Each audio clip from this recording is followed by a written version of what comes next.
All right, hello everybody. This is Luna calling, loudly urging new alliances. But this week, I'm not actually going to be calling out to anyone. I wanted to address some of our friends over the other side of the pond at the Barren Field, whose new episode on suicide just came out What a yesterday. lovely topic.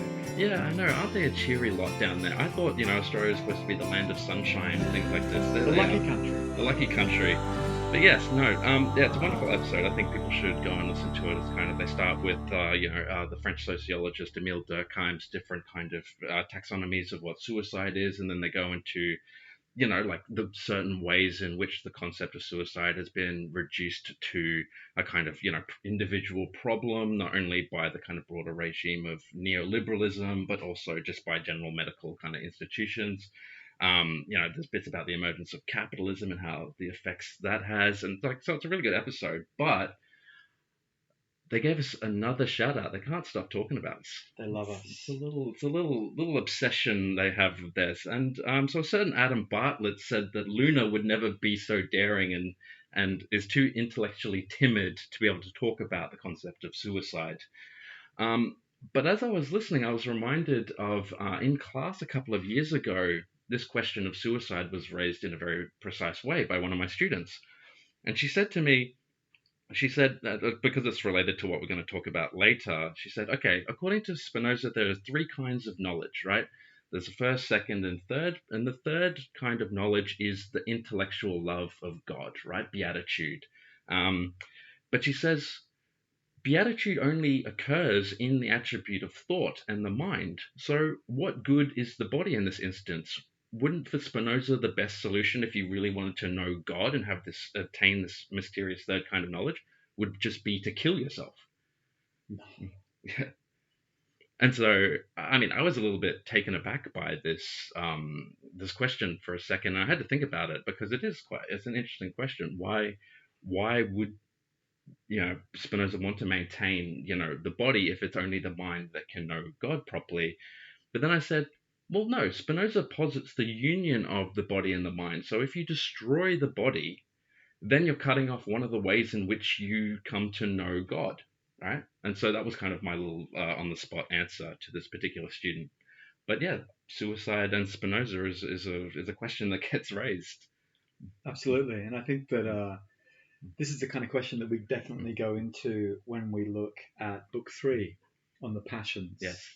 And with regard to some of the oscillations between hope and despair.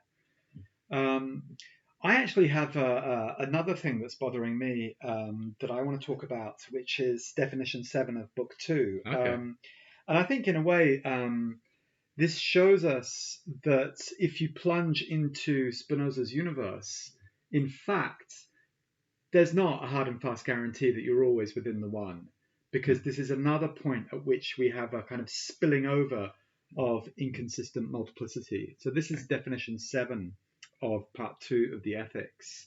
And I'm just going to read it out. He says, by particular things, I mean things that are finite and have a determinate existence. But if several individual things combine in one action, so that all of them together are the cause of one effect, I consider them all, as to that extent, a single particular thing. Oh, okay. So the ways in which these multiplicities can kind of form into a singular unit, but then there's still this kind of, reaching out past itself, right? Well, the thing is here is that we're going to go, so the whole episode for today is what's so special about human bodies, Yeah. right? And the way we're going to get there is, first of all, we have to go through what's called Spinoza's mini treatise of physics, which yes. basically happens between propositions 13 and 14. Yeah. And that mini treatise, of course, is all about bodies in general. Yeah. So we need to understand what bodies in general are, Yes. right? And when he talks about bodies in general, he makes a fundamental distinction in between simple bodies and composite bodies. Yes. Right? So simple bodies are basically your building blocks. And you think when you first start reading this, fine, we're in a Lego universe. Yeah. Here he is in his static way of talking about substance and modes. Yeah, just connecting, trying to find the right bits that connect together to be able to construct your little castle. Exactly, right? So you could be forgiven for thinking that For Spinoza, there are these individual building blocks, these simple bodies. But I right? believe Spinoza is a little bit more wily than that. That's right, because here he says, by particular things, I mean things that are finite and have a determinate existence. All right, we Yeah. already had that, right? And that Yeah. was in part one. And he said something's finite if it's limited by something else of the same kind. Yes. Right? And how is it limited or determined or affected by something else of the same kind? By an encounter. Right? Yes. So it's as though there's no finitude before the encounter, before the event Yes. of bumping into something else. Right? Yes. And moreover, here he says, I'm only going to call something a single particular thing if a bunch of things have come together and had one effect. Yes. So the seat of unity and identity is actually in the encounter and in the affecting of another body. So it's always already part of a multiplicity. The one is always already a multiplicity in that kind of respect, right? Unity is retroactive. Yes. Okay. Right? So, it's a So very here Spinoza, I'm sorry, Adam, here I have clearly demonstrated to you that Spinoza massively anticipates Badiou by what? A good 330 years? Yeah, and it's also nice to know that you're never alone in Spinoza's universe, right? You're always already, whenever you're feeling alone, you always realize that you're part of a composite. You're always bumping into somebody. Yeah, and so just as a little kind of reminder, because, for this episode, we're going to be, exploring what is the body, some of Spinoza's mechanistic kind of conception of the universe. Just in Proposition 13, he reminds us that, okay, so why are we talking about the human body? Last week we were talking about the human mind, right? So in Proposition 13, he says the object of the idea that constitutes a human mind is the body, and more specifically, an actually existing body. So none of your fictional ideas that you love, reflecting upon, Sure. Actually existing body. The mind is the idea of that actually existing body. So to know the body means that you know the mind, right? So we're going to be investigating what this body is. And then in the corollary, he says, in very simple terms, plain and simple, we're going to be talking about the union of the body and the mind. So in your face, Descartes. We're not going to be doing any of the separation. What we are interested in is this union. But then he adds in the scholium, we need to know this union adequately, because remember last week we were talking about, the mind is supposed to know what is going on in the body, but we were kind of saying, well, how could the mind constantly be aware of every single thing that's happening in the body?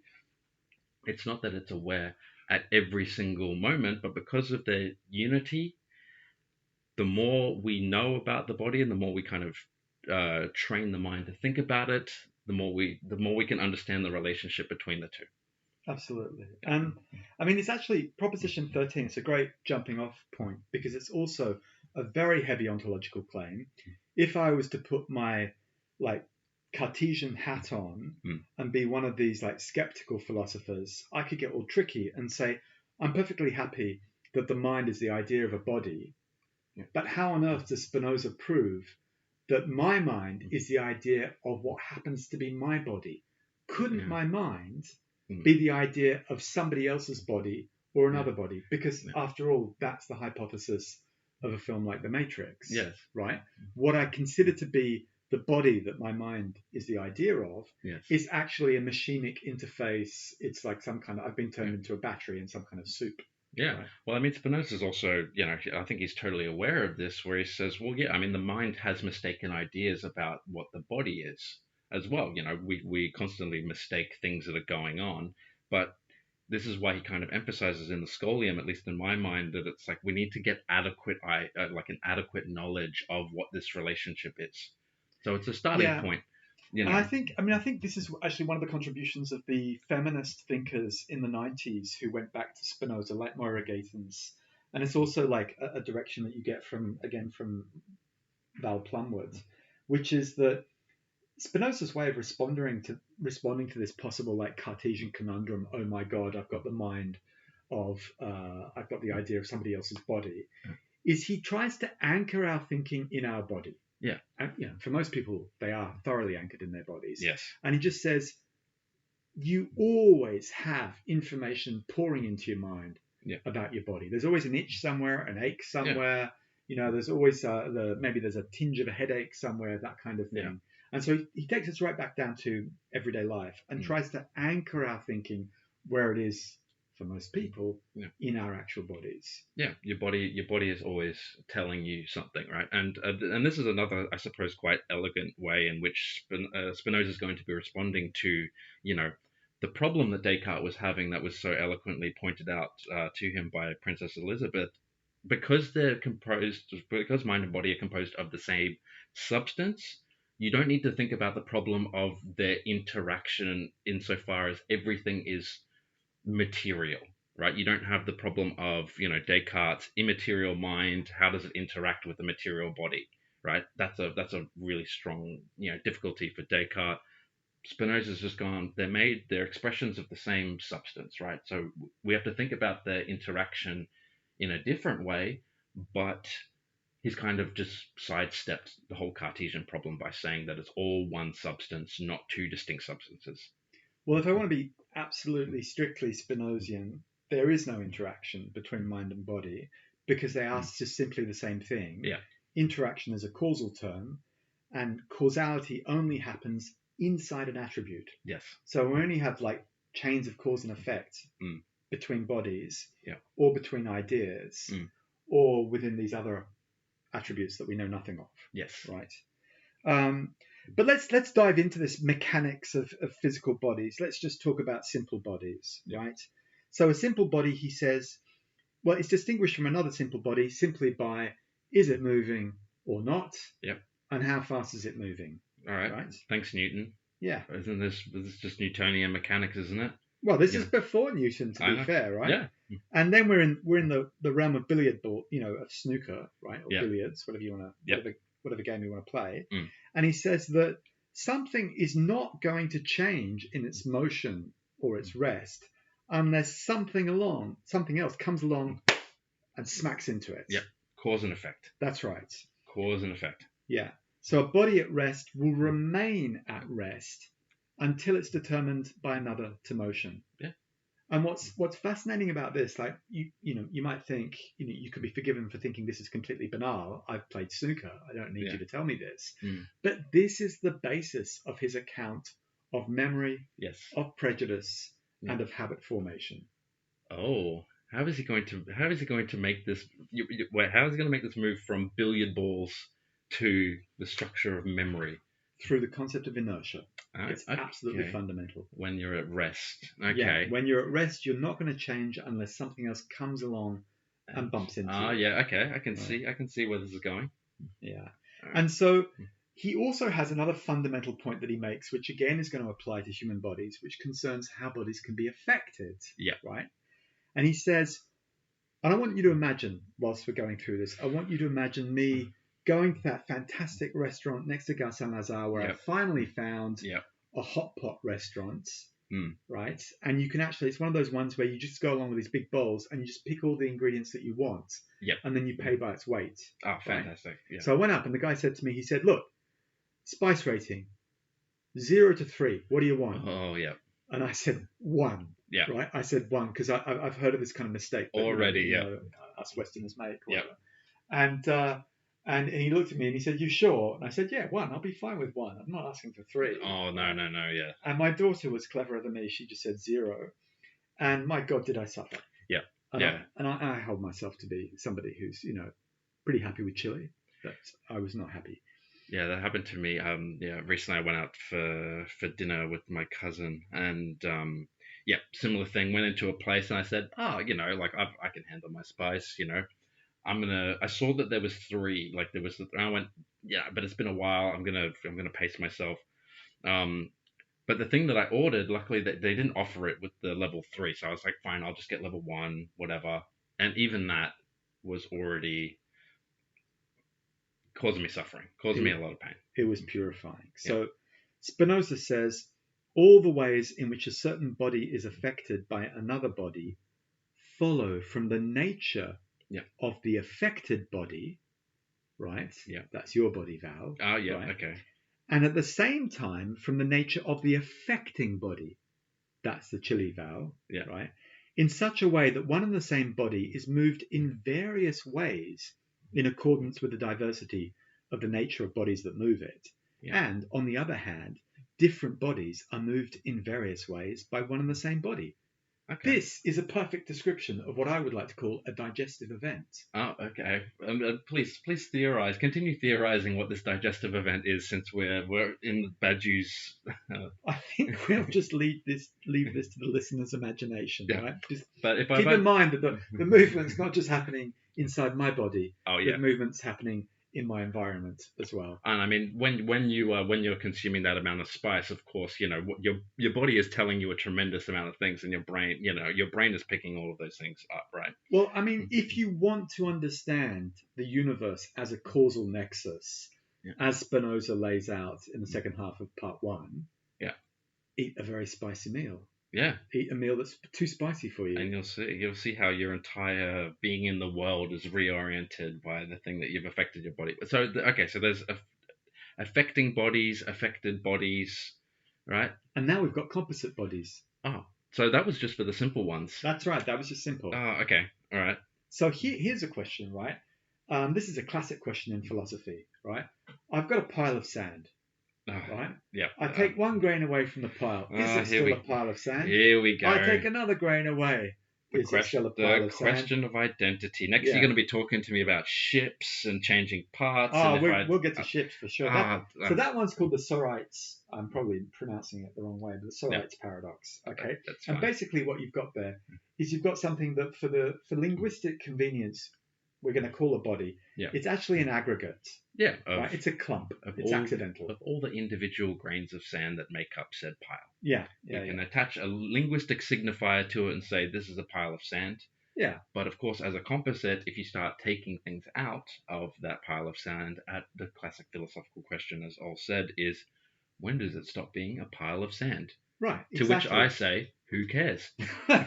So, well, this is the whole point. Who does care? Yeah. All the little bits of sand, they don't care about each other, Val. No. They're just an aggregate. Yeah. This is just liberalism. Yeah, exactly. This is the physicalization Yeah. of liberalism. Yeah. It's a Hobbesian state of nature. Yeah. None of the individuals care about each other. No. They'll just go on their merry way. They don't care, Yeah. right? So the question is, what is it that makes a composite body actually hang together, Yeah. right?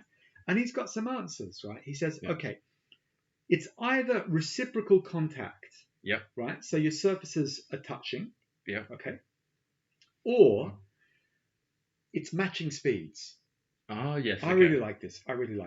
Yeah. So basically, your different bits are moving with the same or different degrees of speed, such that they communicate their motion to each other Yes. in a fixed ratio. Yes, and so they respond in kind to one. The movement of another responds in kind to the movement of something else that is alike it. Right. So you're coming down a slip road onto the Périphérique, which Yeah, is the ring road around Paris, right? Yeah. As you know, those slip roads are particularly short, Yes. right? And you've got in your mind, you're going merge, right? You're going to merge with the traffic. Yeah.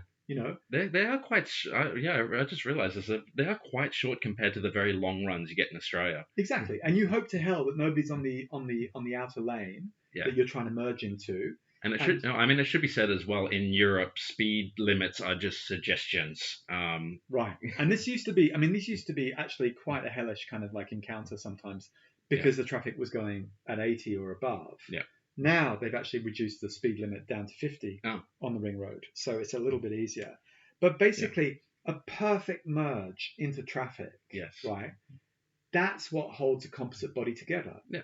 And so you could actually say traffic in which there are no accidents for Spinoza, that's a composite body. Yes. That's a beautiful image of what he's talking about. Yes, it's in motion, and like the different parts are supposed to be responding, in proportion to the other parts, if they don't respond, if they don't respect the boundaries, then you have a car crash and you have a whole entire disaster, right? Absolutely. And if any of you have done holiday driving, right, you know that sometimes the traffic on a highway can be jittery. Yeah. And the rhythm can be all wrong. Mm. And we'll have one of those situations in which everybody thinks I'm smart, I'm overtaking. And so actually there's far more traffic in the overtaking lane than there is in the middle lane. And the best place to drive is actually in the truck lane. Did you see? Actually, just speaking of holiday traffic, and obviously, everyone who goes driving, the eternally annoying thing is, how do traffic jams even occur, right? on a highway, it's supposed to be a relatively open system, right? Where Yeah. people peel off, etc., There etc. are no traffic lights. Yeah. And so a bunch of researchers in Japan, I'm sure people have seen this, but a bunch of researchers in Japan were like, okay, how is this occurring? They put a bunch of cars on a perfectly circular road, right? So all you had to Oh. do was drive around in a circle, Yeah. right? Theoretically, on that circuit, if everyone drives at exactly the same speed, there should be no traffic jams whatsoever, That's a big if. right? But what they saw very, very quickly is that because, cars have human drivers, people would respond to what they perceived to be the other car slowing down, and then they would slow down, and that would cause this compounding effect. And that's where you get traffic jams on what should be an infinitely turning circle, right? All the cars was just. So it's basically imitation, like we're imitating Yeah. the other, and Yes. there's an effect of contagion. Absolutely. Oh my God, René Girard would be very happy. Yes. But we're still in traffic, right? Because there are two other aspects of composite bodies that he wants to talk about. He wants to talk about density. Yes. Right. So everybody knows there's dense traffic, there's light traffic. Yeah. Right. And he says basically, something can be like a composite body is going to be dense and solid, or it's going to be liquid and rarefied. And I know contemporary physicists are not going to be happy with me conflating those categories, but anyway. He says it's going to depend on how their constituent parts, the smaller, simpler bodies that make them up, touch each other. Are they touching each other via their large surfaces or via their small surfaces? Yeah, okay. It's a kind of jigsaw-y kind of question here. Yeah. Right? Very Tetris. It's a Tetris universe. It's a Tetris universe, absolutely, yeah. And now we come to the identity of composite bodies. Oh, okay. And here we are, we're on Theseus's battleship. Oh, Theseus. Thanks to Plutarch, Yeah. right? It's a composite body. Yeah. Right?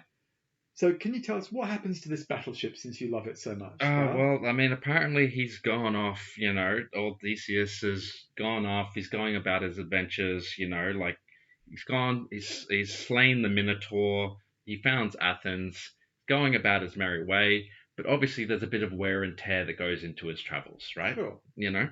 So what do? Because this is not, the era of, industrialization and capital. You can't just go out and buy a new boat, you want to be thrifty. So he starts replacing different parts of the ship as time goes on, right? Right. And so Very ecological. So the thought experiment goes, if you have replaced every single one of the original parts of the ship with new parts, is it still the same ship or not? Right. This is the big thought experiment. If I replace every single original part of something, and then with a new one, can we still say it's the same thing? And so this is the question of identity over time. Yeah, and what does Spinoza say? He says, no worries. He says, of course it's the same thing. What are you talking about? Yeah. He's just making a little adjustment. Yeah, it's fine. Yeah. And this is why Theseus' ship is far better than a set, right? Yeah. Because sets, again, bad Jew, right? Yeah. Sets are terribly sensitive. They're very delicate little things. You take one little bit out of the set, and the set's going to go, I'm no longer the same thing. And suddenly, Please. it's radically differentiated from a set it could have had something in common with before. Yeah. So Theseus's battleship is far tougher. Right? Yeah. Composite bodies in Spinoza are far tougher Yeah. than sets in the Zermelo-Fraenkel system. Yeah. They can not only can you swap bits out and they'll remain the same, Yeah. right? But they can grow, Val. Oh, so They can grow. The composite can get bigger. Exactly. As long as the parts keep the same ratio. Okay, so that's the important bit. It's, do the parts keep the same ratio? Yeah. Okay. And also, of course, we can do the opposite as to growing. We can degenerate. We can do. Well, that's a less fun. That's a less fun consideration. But I wonder if we're keeping the same ratio of motion between our parts when we degenerate, Val. Well, I feel like if we did a kind of like linguistic analysis of the podcast, we would be able to answer that. Has our vocabulary diminished? How degenerated have we become in our ideas? Are we just repeating ourselves? Have we gotten Alzheimer's? Are we covering the same ground? Who knows what's going on anymore? But I mean, the upshot of all of this, and it's the main takeaway for when it comes to the human body, is that a composite individual, he says, can be affected in many ways, though its nature is nonetheless preserved. Yeah. Right. Now, again, this is like, you could get really tricky here and just say, what are you saying, Spinoza? Because Mm. when he says it's nature, does he mean it's unity and identity? Because surely we can only ascribe unity and identity to a body, a particular body, whether Yes. it's simple or composite, because of an effect it's had on another body, Yes. right? So what that means is you are the same always for somebody else or for something else, Yes. right? You affect them in roughly the same way Right. at each time, Yeah. as long as you maintain your ratio. So basically, identity is a function of action. That's what I'm saying. A function of action and passion. Okay. Right. It's an anticipation of part 3. Okay. So here we are, right? We've got our account of bodies. And now we're going to start going into the human body, Yes. right? What's special about the human body, actually, and he says this, is that it's got these soft bits, right? Okay. Yeah. Well, I know that. I I don't need Spinoza to tell me that. You spent so long at the gym, but you've Yeah, still got soft bits. No, Yeah. I've spent so long hunched over my table that it's all degenerating. It's all I need. Exactly. That's what doing a PhD does. This is the problem with philosophy, and this is where I think we need to emphasize the unity of the body and the mind. You cannot just cultivate the mind. You need to maintain the body to a far greater extent than what I do. Absolutely. But basically, he says that these soft bits are impacted by external bodies, Yes. which leaves traces. Okay. Okay. Yeah. So what he's basically saying is one of the specific things about human bodies is that they are kind of recording machines. Yeah. They record the impacts of other bodies. Yeah. Right. And I mean, here it's nothing particularly special about human bodies because we know from erosion in geology that rocks also evidently record the passage of the wind and the waves. Yeah. Otherwise, we wouldn't have the discipline of geology if they didn't. We wouldn't know anything about. Yeah. And the other thing is that he says the specificity of human bodies is that they are incredibly plastic. So they're composed of a great deal of different other simple and composite bodies, which enter into all kinds of complex ratios of motion and rest. And for this reason, the human body needs to continuously regenerate itself by ingesting certain types of body, right? Yeah. And so what he's actually talking about, of course, is digestion and excretion. You'd hope excretion. Well, yes. As well. Otherwise, you've got a kind of like a balloon popping kind of problem. But unfortunately, he doesn't go into a distinction in between non-organic bodies and organic bodies. Okay. Right. So we don't actually have a proper vitalistic theory of organic bodies here. Yeah, that's an interesting point. Yeah, he never kind of makes the distinction when he's when we're thinking about the overall structure of the ethics. He kind of starts with the entire universe and then just plunges us down into human mind, human body. Yeah. This is the steps that we've been following over this course of reading Spinoza, but he never talks about what are the trees doing? Exactly. I mean, you're going to get that kind of thing. You'll get in Hegel's philosophy of nature. He's going to have a kind of continuous passage from the mineral world into the plant world, into the animal world, into the human world. But nevertheless, he will very clearly differentiate them.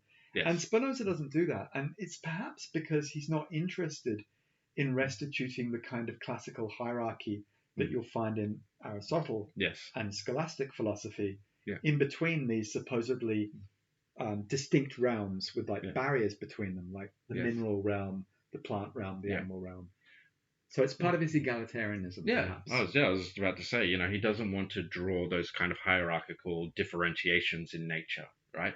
Yeah. So it's almost a point of indifference. He could just as well be talking about, the mind of the tree and the body of the tree.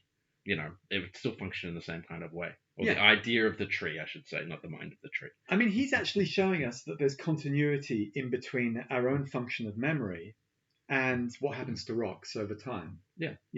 And people always say, you got to be like a rock, man. Yeah. You got to be like a rock, which is something to do with stability or being impervious or this awful word that everybody's using nowadays, resilience. Right?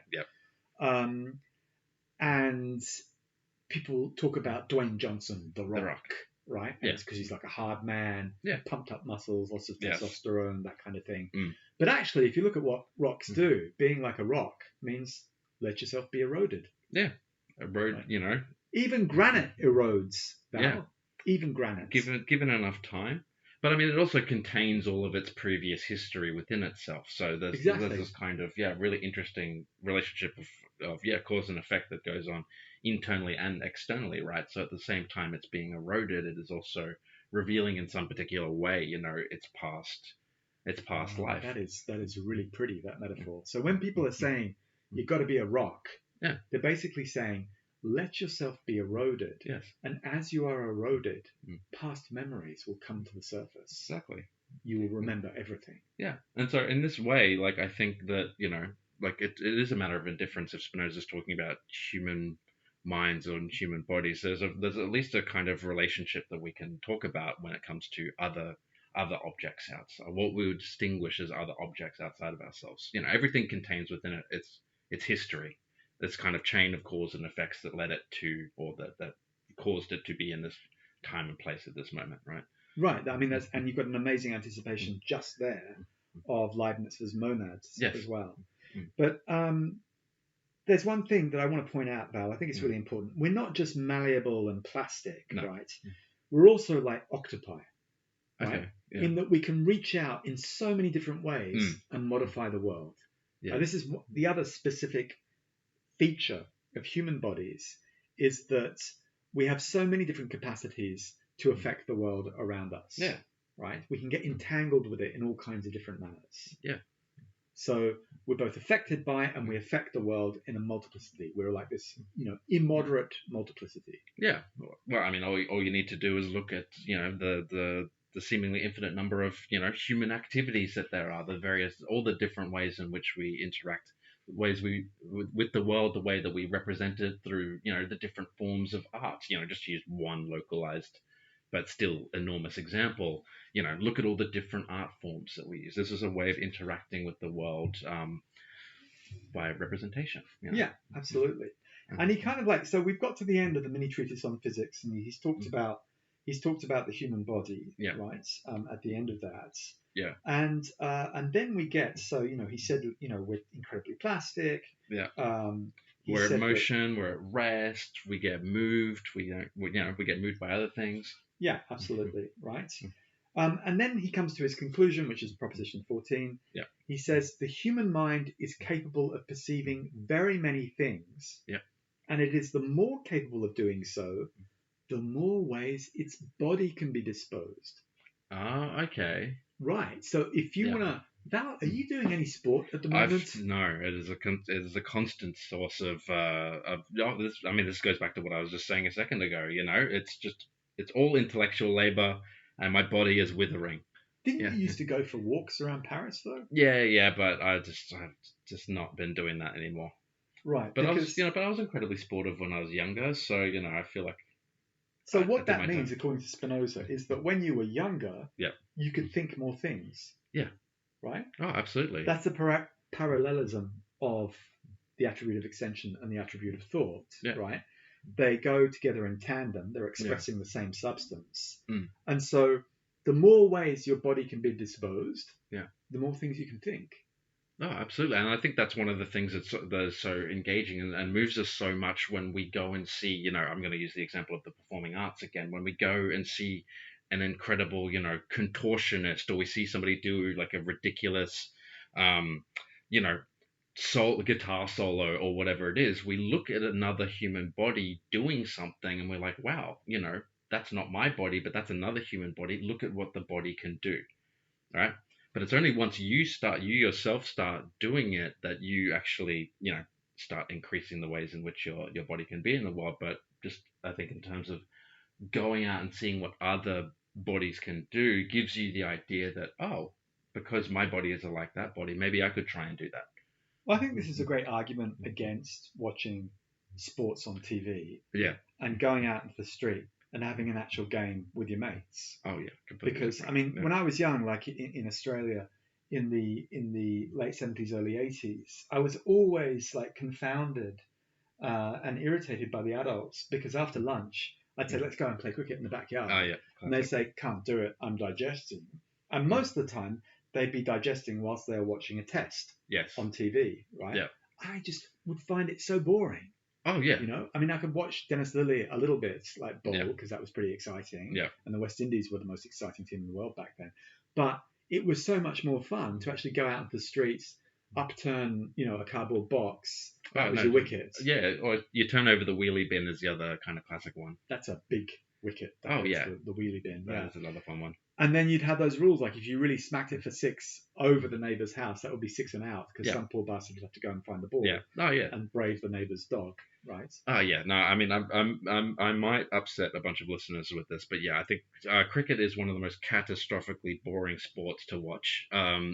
But incredibly, it increases in proportion, but that's proportionate to how enjoyable it is to play. It's really fun to play. It's great to play. Watching, I can't. But I think that's... Well, that's why they bastardized the game by changing its nature. Yeah. And turning it into like a 20-over game or whatever the hell it is. Yeah, exactly. Yeah, because it's for the new generation, the TikTok generation that can't, as we like insulting the younger generation with they have no attention span, so we need to shorten the cricket for them to maintain relevancy. Give up on the very notion of the game. No, if their attention is that short. Well, but this is a question of identity, right? What is the identity of cricket when you start changing the ratio of what the game is, right? Well, it's the question of duration is super and important. Duration, yes. Yeah, duration is very, very important, and we're going to get into it. Proposition 15, I just want to talk about that very briefly. He says the idea which constitutes the formal being of a human mind is not simple, but is composed of very many ideas, right? Well, I mean... That follows from the last proposition. Yeah, and that follows from his mechanics, right? Yeah. It goes from simple bodies to composite bodies. And, I would be very concerned if even though I feel like this sometimes, if my mind only had a single idea in it. So some of our listeners might be a bit worried and think what you're saying is your thinking is completely constrained by the physical events occurring in your body. No, right? No. And I just want to point out that later on, Spinoza is going to argue that an image is actually a physical thing insofar as it has dimensions. Yeah, and I mean orientation. This is also important as well, keeping in kind of, following in Spinoza's order, right? Yes, at this point in time, he's just talking about the relationship between your mind and your body, but of course you're not a self-contained unit, right? This is one of the things that we're trying to, I suppose, emphasize in Spinoza's philosophy. You're always part of a collective, you're always part of a composite, you're always being acted upon by other things. You yourself are acting, but in this way, you receive a ton of different ideas from the outside world. It's not just some weird interiority, a self-contained individual. There is no interiority. There is no interiority It's whatsoever. all outside. Yeah. Everything has external causes, and we'll see this when we get to part 3. Even your emotions are externally caused. Exactly. And so here we are. We've got everything that we need for his theory of habit, right? And his theory of habit is actually an account of how it is that we negotiate an environment. Okay. Right? How it is that we navigate the various obstacles, how it is that we work out what's good for us and what's disadvantageous for us. Yeah. So it's about savoir-faire. It's about know-how. Street savoir-faire. Yeah. But I think before we get there, we need to just look at this famous distinction that Spinoza makes between 3 kinds of knowledge. Oh, yeah.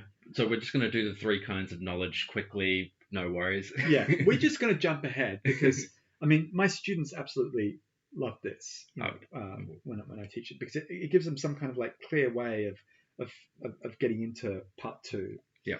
And so we're jumping ahead to Proposition 40 of part 2, which concerns adequate ideas. And we're looking at the second scholium. And that's where he lays out this hierarchy. So he does have some hierarchies, yes. Right? But this is a hierarchy just for us. Okay? Yeah, it's an epistemological hierarchy, not an ontological one. God, you use such a fancy word again. Epistemology, study of what can you know? It's about knowledge, knowing. Yeah. First kind of knowledge, Val. And afterwards, we're going to decide where we are, what kind of knowledge we have, right? First kind of knowledge. This is the world. This is the world that we've been talking about. This is our imaginary. Exactly. This is the world of inadequate ideas where we have not gone and investigated what the causes are for the ideas that we have. This is kind of, I suppose, maybe what we would call spontaneous knowledge as well. The Yeah. ideas that you kind of just have and have not reflected upon. You've not kind of interrogated or investigated what their origins are. This is the first kind of knowledge. Is also, yeah, he calls it the imaginary, right? So this is, yeah, and he also, there's a lovely phrase where he says this is knowledge from inconstant experience. Yeah. And there I think he's basically channeling Montaigne, Okay. Yeah. and Montaigne's essays, in which he's concerned with the absolute flakiness of human beings, just how inconsistent they are. Yeah. How they'll just like change their opinions. Yeah. We're very capricious, a capricious species. Exactly. Yeah. And so inconstant experience basically generates this stream of images that run through our body. Yeah. And he says we cannot help but form, I quote, universal notions, first from particular things represented to us through the senses in a way that is mutilated, confused, and without intellectual order. He comes across very strongly sometimes, the old Spinoza. Yeah, well, he's talking about rumor. He's talking about received ideas, superstition. Absolutely. I mean, yeah, and this is another way of, I suppose, articulating what he's talking about here. Is we could also say this first level of knowledge is just all the kind of ideas that you've received from your environment that you've never really called into question, right? You get a whole set of ideas, a whole bunch of conventions about social norms, expectations, societal expectations is another way. And we kind of just take them for granted a lot of the time if we never stop and think, well, actually, where did I get that idea from? Why is this the case? This is what Spinoza is calling confused and mutilated, not because the ideas themselves are incorrect, but because we haven't questioned or interrogated the source of those ideas. Luckily for us, though, Val, sometimes when we form universal notions, or what he calls common notions, they are actually adequate with regard to the bodies that they're about, that they refer to. So that's where the second kind of knowledge comes in. Yes. And he jumps straight away. And I was a bit confused by this because he goes from like terrible, mistakes and error and rumor and opinion and prejudice and so on. Yeah. He suddenly jumps straight away to reason. Yep. I'm just thinking, where is he going to go for the third level, right? Oh, yeah. No. He goes straight to reason. It seems like a very kind of sharp split, right, between confused, mutilated, unreflexive knowledge, and then suddenly we're in reason. We're in adequate knowledge. Well, I think that there's room for gradations within the first kind of knowledge, because you can have more or less mutilated. He's going to give. Yes. By the way, he's going to give us technical accounts of exactly what he means by mutilated. Oh, yeah. And exactly what he means by confused, right? Yeah. And you can have, obviously, because it involves numbers of bodies, you can have higher or lower degrees of confusion and mutilation of your ideas. You can, as I put it to my students last semester, so you can think about it as like a sliding scale. Yeah. Between adequate and inadequate. If you think it's too binary in opposition, you can think about it more as a sliding scale between it. You can be more or less inadequate. But this rational knowledge is actually quite abstract knowledge, because basically what he says is that it's always about common properties. Yes. It's when we start to generalize, and when we generalize in an accurate manner, and in which we actually determine that flatness, for example, or curves, or a certain type of density, right, or a certain color is common to a whole variety of different bodies, and we give a name to that common property. Yeah. And so this is also the kind of knowledge that we use when we generate moral rules or political rules, like laws, for example, right? So it's all very abstract. Yeah. Where are we going to go for the third kind of knowledge, Val? Well, this is going to be the question that is going to haunt every single subsequent reader of Spinoza. There's a third kind of knowledge which he calls intuitive knowledge. Now, I kind of mentioned it towards the beginning of this episode, where he formulates it sometimes as the intellectual love of God. So we've gone from confused, mutilated, to reason, to then what he calls intuitive knowledge. It's quite a what's the word I'm looking for?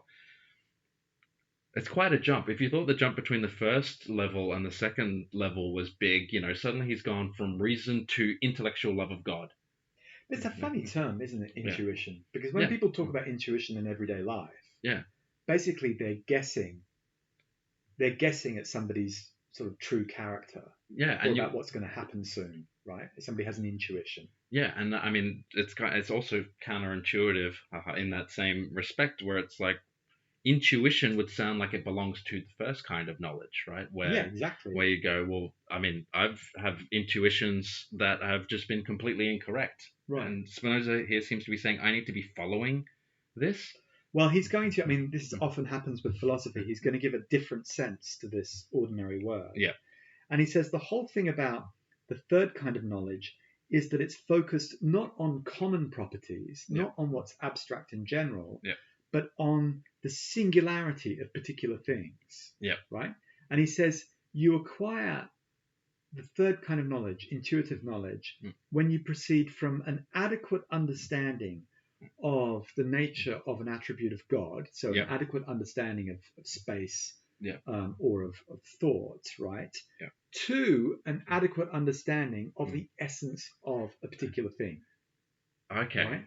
And essence here, what's super important here is he's not using essence in the Aristotelian sense, because when Aristotle talks about the essence of a table, he's just talking about the general properties that make it into a table, that make it to belong to the whole category of tables, right? And then what an individual table will have is a whole bunch of accidental properties. Spinoza won't have a bar of this, right? No. He says the essence of something is always what's absolutely particular to it. Yeah. Right? He says that if you posit the essence of something, you're positing the thing. If you take away its essence, you take away the thing completely. Yeah. So when we're at the level of this third knowledge, we're actually having adequate knowledge of the full complexity of a singular thing in the entirety of its causal nexus. Oh, that's quite a big ask. Well, this is why it's called blessedness. What is up with these philosophers? This is why it's called beatitude. Okay, yeah. This is the union of the mind with nature. This is what we're talking about. Full knowledge of the complexity of the essence of the particular thing. But of course, I mean, where it gets even more confusing or even more grandiose is, he's referring to it. It's the intellectual love of God. So you're grasping also the essence of God or nature, right? That's right. As substance. He's holding out a great promise to us. He is. Yeah. I'm. So we're still stuck in part two. I think Justin was a little bit correct when he says we're taking our time with Spinoza. He's saying it was like, I think they're still like searching about in some part of Spinoza's ethics, taking their time. But I should say to Justin as well, this is again a demonstration of a disciplined approach to what philosophy is. This is the discipline required to be able to engage with these kind of texts. We are taking our time with the universe. Oh, exactly. What better thing to take your time with? Yeah, it's nice. Who's in a hurry here? No. So here we are again. We've got everything that we need for understanding habit. Habit is obviously going to belong to the first kind of knowledge. Yeah. Right. Because where did we get our habits from? Well, we bump into things. Where do we pick? Yeah, where do we pick them up? Oh, so we bump into things and then we keep doing it. Well, let me just say, I want to just like sing a song of praise here to clumsiness. Yeah. Right. Because I've always been gently reminded of just how clumsy I am. Yeah. Right. And I think on the basis of Spinoza, I can clearly show that that's just my way of being curious about the universe. Yeah. Right. Because you don't know anything until you bump into it. Yeah. Okay. So the more things you bump into, the more you know.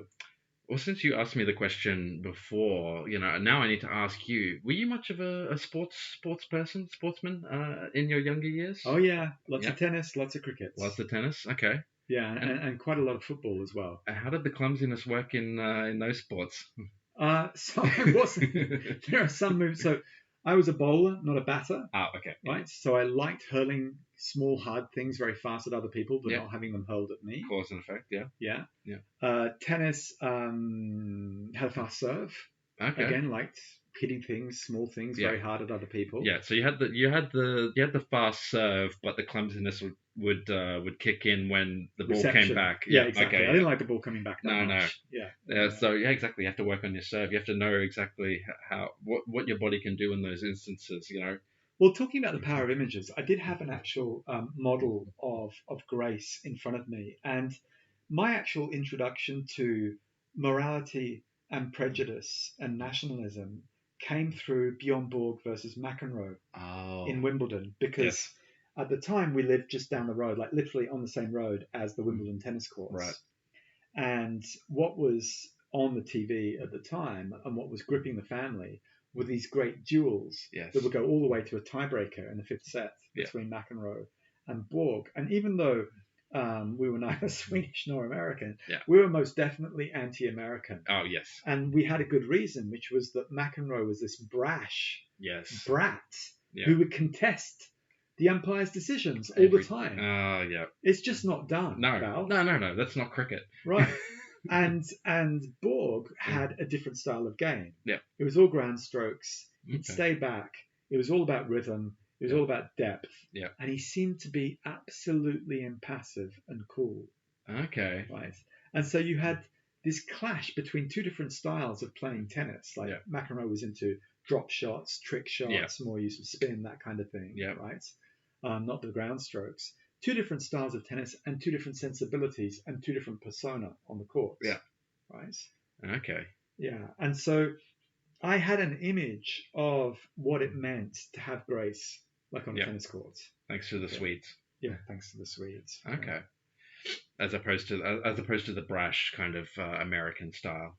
Well, when it comes to brash American style, Yeah. let's talk about tequila Okay. and tequila shots. Yeah. Okay. Right. This is something that I think we actually owe to Mexican culture, and eating the wrong thing with tequila we owe to American Yes. culture, of course. So this is actually how I like to understand Proposition 16. Okay. Right? So what's happening in Proposition 16? Well, I've got an external body, right, Yeah.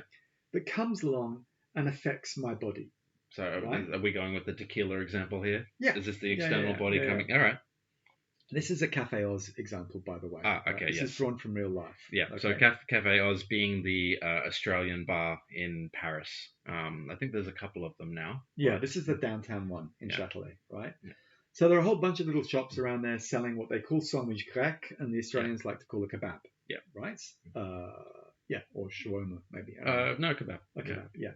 And so he says, the idea of any mode in which the human body is affected by external bodies must involve the nature of the human body Yep. and the nature of the external body together. Yep. Right? So what that means is that I have an idea, right, of the tequila shot Yep. and the kebab, right, Oh, okay. as they affect my body, Yes. and they affect my body in a rather unfortunate manner, let me say. Well, yes, I can't imagine that would be a combination that works out well the next day. Right. And so my idea, henceforth, of the tequila, Yeah. right, involves all those things that were occurring in my body Yes. as a result of the tequila affecting my body. Yes. So The you tequila is innocent, Val. Yeah. So it's actually, yeah. So you come to associate the two external bodies, and then you have the gall to lay the blame on the tequila. Exactly. This is precisely what he calls a confused idea. Yeah. Right? I think the tequila made me sick. Yeah. It wasn't the tequila, Val. It was high quality tequila. Okay. It was the kebab. Okay. Well, You got a whole bunch of meat. Yeah. Slowly revolving, Mm. cooling down, getting warmed up again on a rotating spit. Yeah. What do you think is going to happen to the bacteria there? If I may, perhaps you have this is a great example of you yourself having a confused idea about what the source of your illness was, because if we could run the experiment again. We're not running it again. Oh no, this is a much easier one. You just go and you eat the kebab by itself without the tequila and see if the kebab makes you sick.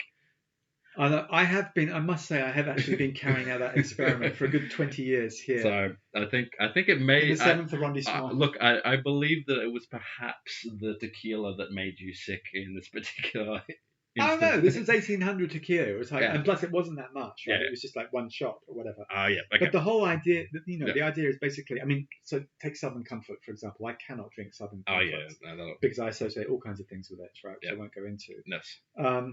But basically, Spinoza is saying this is happening all the time, Yes. right? When our ideas of external bodies Yeah. are always actually a mix, an amalgam of the external body and how our body reacts to it. Yes.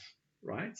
So this is not just like a simple kind of relativism, like you say that's blue, I say it's teal or whatever. No, yeah. It's not that. It's actually saying our ideas of everything about external bodies are always actually an idea of an overlap between my body and the external body. Well, yeah, and fair enough. I mean, there's so many competing factors that are occurring around us all of the time. It's only kind of normal that we would mistake, the cause of something to some other object, right? We do this all of the time, when we, if you've ever, if you've been hanging out with friends and you see that your friend is behaving in a little bit of a different manner, and you kind of say, oh, this was my fault that they're behaving in this particular way. When you see a change in the external world, and you kind of, you may immediately be like, oh no, I've done something wrong. I said the wrong thing.